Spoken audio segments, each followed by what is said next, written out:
مفتی طارق مسعود special.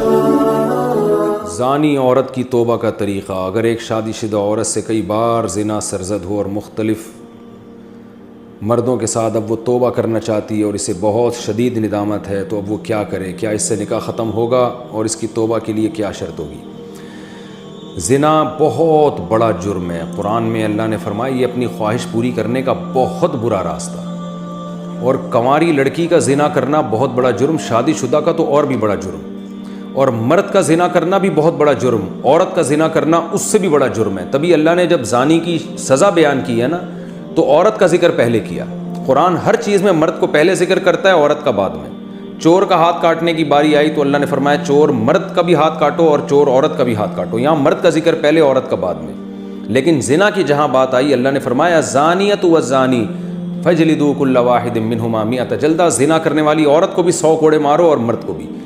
تو یہاں عورت کا ذکر پہلے اس لیے کیا کہ عورت میں زنا کی رغبت کم ہوتی ہے اور اس میں حیا بھی ہوتی ہے، اس کے باوجود اس کا زنا کرنا یہ بہت بڑا جرم ہے۔ مرد کا بھی زنا کرنا بہت بڑا جرم ہے، سزا اللہ نے دونوں کی ایک رکھی ہے، لیکن حقیقت میں یہ فرق ہے ان میں، یعنی عملی طور پر دونوں کی جرم میں فرق ہے۔ اب سزا اللہ نے ایک کیوں رکھی ہے؟ اللہ کی حکمتیں اللہ بہتر جانتا ہے۔ تو شادی شدہ عورت اگر زنا کرے تو یہ اتنا بدبودار جرم ہے کہ قرآن کہتا ہے کہ اگر یہ ثابت ہو جائے گواہوں سے اور اقرار سے ایک مخصوص طریقے سے، تو ان کو زمین میں گاڑ کے پتھروں سے ہلاک کر دو۔ اس لیے بھائی اگر کسی عورت سے بھی یہ جرم ہوا ہے یا مرد سے، تو یہ بہت بڑا جرم ہے، ہلکا نہیں ہے۔ اب اسلامی حکومت نہیں ہے، لہذا اللہ نے پردہ ڈالا ہوا ہے اگر جرم کے اوپر، تو اب سزا تو جاری نہیں ہوگی رجم والی، اور وہ اپنے اوپر خود سے جا کے جاری کروانا بھی کوئی شریعت میں اچھا کام نہیں ہے۔ اب یہ ہے کہ چھپ کے گڑ گڑا کے اللہ سے بہت زیادہ توبہ کرے۔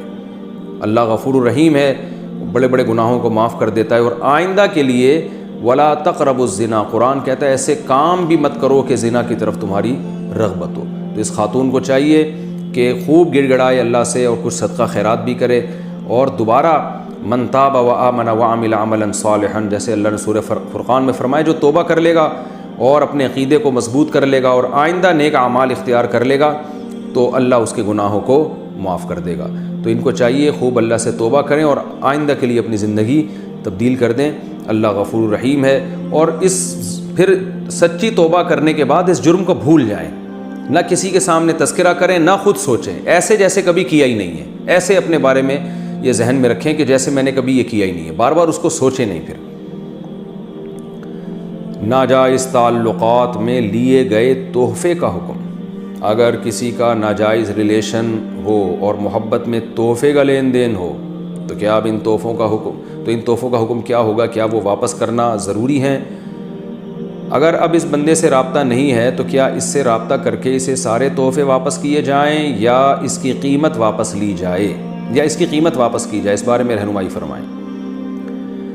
دیکھیں اگر کسی سے خدا نخواستہ ناجائز تعلق تھا تو اس نے جو گفٹ اس تعلق کو پیدا کرنے کے لیے دیے، یعنی کسی نے کسی عورت کو گفٹ دیے، نیت اس کی یہ تھی کہ تاکہ اس گفٹ سے یہ میرے ساتھ ناجائز تعلق رکھے، اور خاتون نے بھی لیے اسی نیت سے کہ بھئی میں اس لیے لے رہی ہوں تاکہ میں اس کی خواہش پوری کروں، اس کے ساتھ ناجائز تعلق رکھوں، تو پھر تو یہ گفٹ کا لین دین بالکل حرام تھا، اور اس خاتون کے لیے اس گفٹ کا استعمال جائز نہیں ہے، اس کو صدقہ کر دیں وہ، یا اس گفٹ کو یا اس کی قیمت کو۔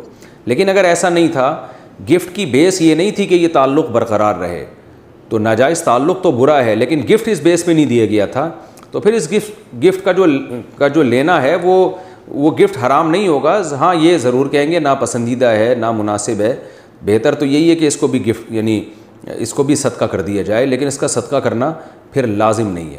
البتہ یہ کوئی پاکیزہ اور حلال طیب میں شامل نہیں ہے یہ چیز، کیونکہ نامحرم مرد اور عورت کا کوئی اس طرح کا لین دین جبکہ ان کی نیتیں بھی ٹھیک نہ ہو، یہ بہرحال مکروہ اور ناپسندیدہ ہے، لیکن اس کو حرام نہیں کہیں گے اس صورت میں۔